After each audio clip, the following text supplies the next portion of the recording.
وہی شخص اس گروہ اصفیاء کی ترجمانی کا حق ادا کر سکتا ہے جو خود اس گروہ سے تعلق رکھتے، وہی اس سلسلے میں صحیح، صاف اور شفاف بات کر سکتا ہے جو خود اس درجے پر فائز ہو، اور وہی ہمیں حق اور باطل کا فرق بتا سکتا۔ انہی ہستیوں میں، ایسے ہی لوگوں میں حضور سیدنا داتا علی حجویری رحمۃ اللہ علیہ المعروف بھئی گنج بخش، ان کا بڑا مقام ہے۔ وہ خود ایک بہت بڑے صوفی اور مرد ولایت ہی نہیں تھے، بلکہ وہ اپنے دور تک 5ویں صدی ہجری تک تصوف کے تمام مناہج اور تمام سلسلوں اور ان کی تمام حقیقتوں سے پوری طرح باخبر تھے۔ یعنی ان کا تعلق صرف اپنے زمانے سے نہیں تھا اور اپنی ولایت اور اپنے احوال سے، بلکہ ان کی ایک بڑی شان یہ ہے، اس ہستی کا ایک بڑا مقام یہ ہے کہ وہ اب تک 500 سال میں پیدا ہونے والے تصوف کے تمام مناہج، صوفیاء کرام کے تمام سلسلے، تمام طریقے، اور اس کے اندر کتنے اہل حق کے طور پر متعارف ہوئے اور کون کون اس میں سے کوئی باطل کے راستے پہ چلا گیا، ان سب کی پوری معرفت، پوری جامعیت و شان کے ساتھ حضرت داتا صاحب جانتے تھے، پوری معرفت رکھتے تھے، اور ان سب کو الگ الگ کیٹیگورائز کر کے، ان کو کیٹیگورائزڈ کر کے اور الگ الگ کلاسیفائڈ کر کے ان کو ان کے تمام تر تعارف کے ساتھ پیش کرنے کا جو کارنامہ آپ نے انجام دیا ہے، یہ آپ سے پہلے گزشتہ 500 سال میں اب تک نہیں ہوا تھا۔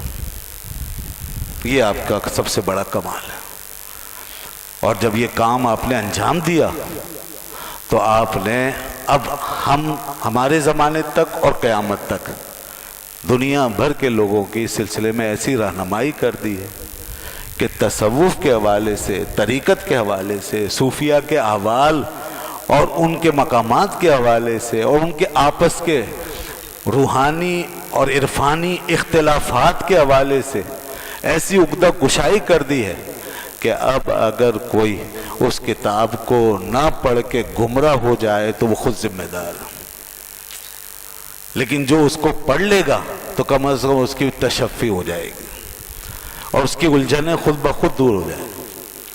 یہ کتاب ایسی رہنما کتاب ہے جو انہوں نے لکھی ہے، اس کا نام ہے کشف المحجوب۔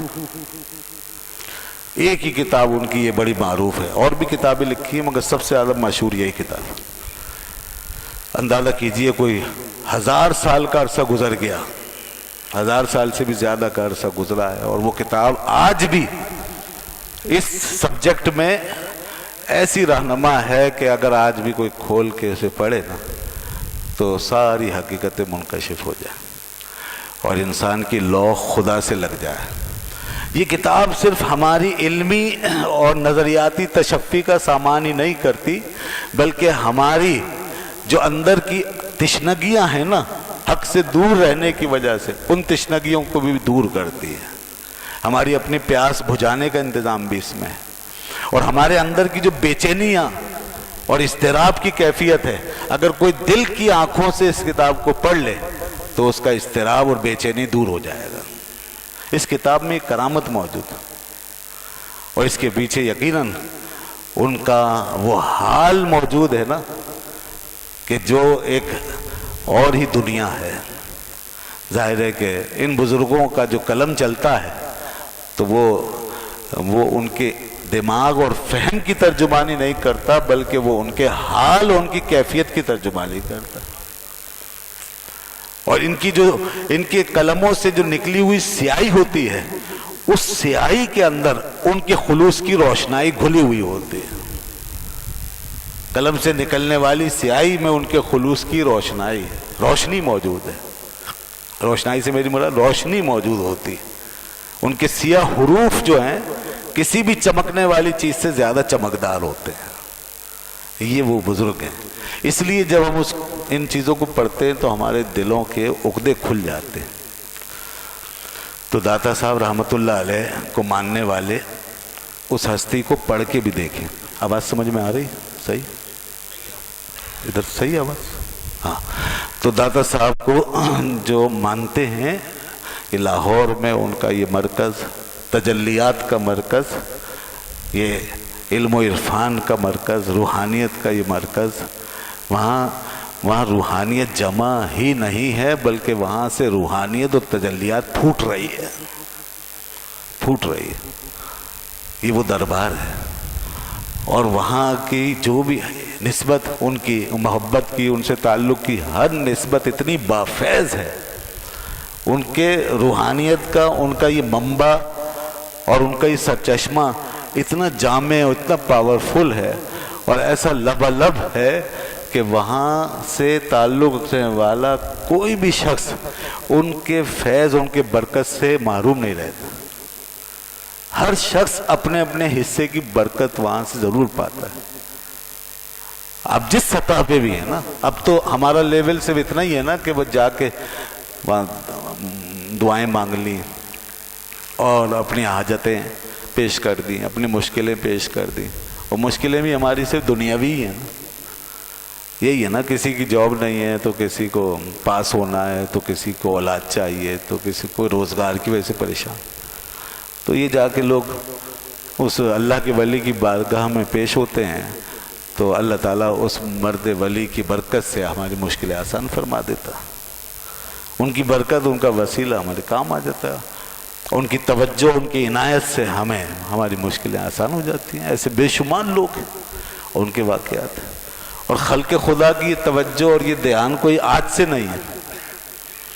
اس کو اتنا ہی عرصہ ہو گیا جتنا عرصہ ان کے مزار شریف کو ہو گیا، کوئی 1000 سال کے لگ بھگ. اس 1000 سالہ دور میں امت نے کتنی کروٹیں لی ہیں اور کیسے کیسے ادوار آ گئے، زمانے آ گئے، کیسے کیسے نظام آ گئے، کتنے بڑے بڑے لوگ ہو کے چلے گئے، مگر اللہ کے ان بندوں کی مقبولیت میں 1% بھی کمی نہیں ہے.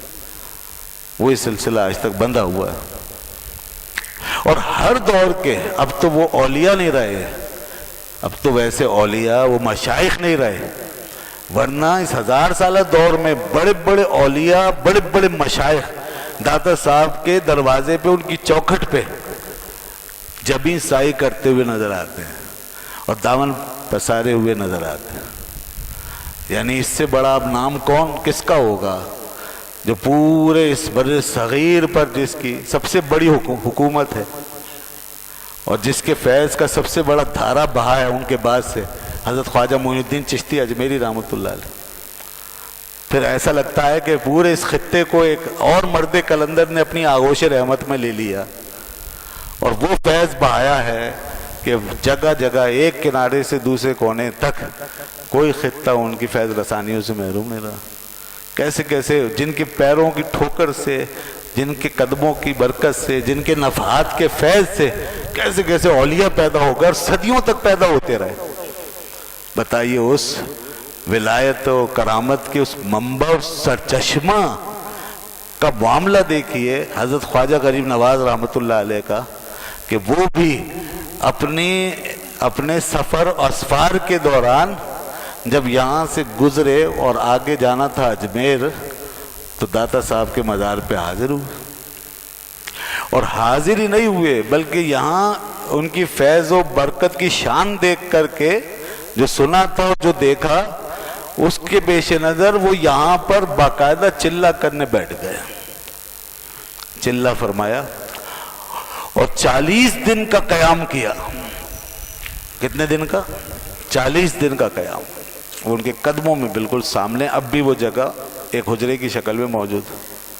اور 40 دن تک انہوں نے نمازوں سے فارغ ہو کر، دیگر فرائض سے فارغ ہو کر صرف اپنی توجہ کو حضرت داتا صاحب رحمۃ اللہ علیہ کے قدموں پہ مرکوز کر دیا اور اس طرح لو لگائی کہ اس میں ہر لمحے اور ہر گھڑی میں وہ کچھ پایا کہ 40 دن کے بعد جب وہ اپنی مقصد کو پا چکے، اپنی مراد کو حاصل کر چکے، تو یہ کہتے ہوئے اٹھے کہ یہ دربار یہ ناقصوں ہی کا دربار نہیں ہے، کاملوں کا دربار بھی ہے۔ یہ تو بڑے بڑے شہنشاہوں کا کو بخشنے والا، فیض دینے والا دربار ہے۔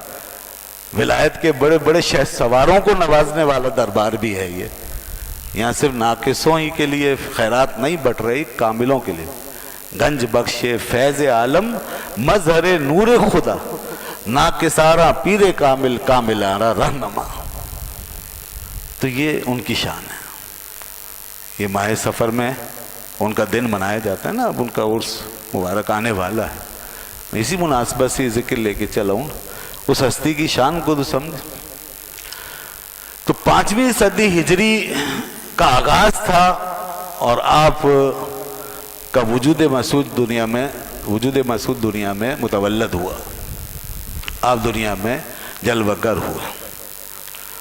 اور یہ افغانستان کا وہ خطہ غزنی، اور پھر وہاں کا ایک علاقہ، ایک بستی حجویر ہے، وہاں ایک بستی میں حجویر کو شاید قیامت تک کبھی کوئی اس کے نام کے ساتھ یا کسی بھی حوالے سے نہ جان پاتا اگر داتا صاحب وہاں پیدا نہ ہوتے۔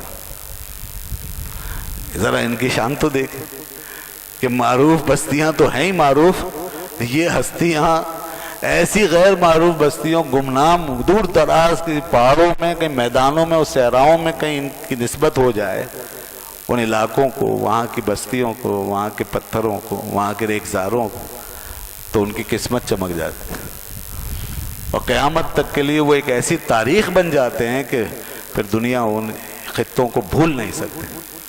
اب وہ تو صرف پیدا ہوئے وہاں، اور وہاں سے پیدا ہو کر پھر کچھ بڑے ہوئے تو چھوڑ کے اس علاقے کو چلے گئے، پھر حصول علم کے راستے میں سفر کیا اور پھر یہاں تشریف لے آئے، اور زندگی پھر ساری باہر ہی گزری ہے۔ مگر چونکہ وہ نسبت جو اس بستی کو حاصل ہوئی ہے تو آج بھی حجویری ہماری زبانوں پر۔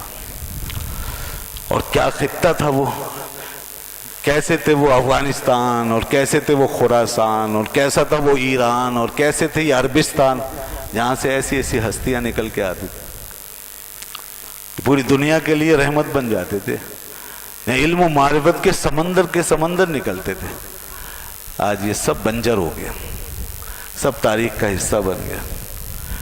آج وہاں دین کی تعبیریں کیا رہ گئی، اب دین کی تشریحات کا کیا تصور ہے وہاں، اب وہاں اسلام کس طرح سمجھا جا رہا ہے، اب دین کی کیا شکل صورت ہے جس کی وجہ سے اب جو پیدا ہو رہے ہیں ہمارے درمیان بھی ہو، ادھر بھی ہو، ہر جگہ ایک زمانہ گزر گیا کہ اب ہم دین کو کس طرح لے کے چل رہے ہیں کہ اس دین کی انرجی، اس کی طاقت، اس کی توانائی، وہ ہمیں اس کی کوئی شان اب ہمیں نظر ہی نہیں آ رہی، اس کا پوٹینشیل ہی گم ہو گیا، اس کا پوٹینشیل۔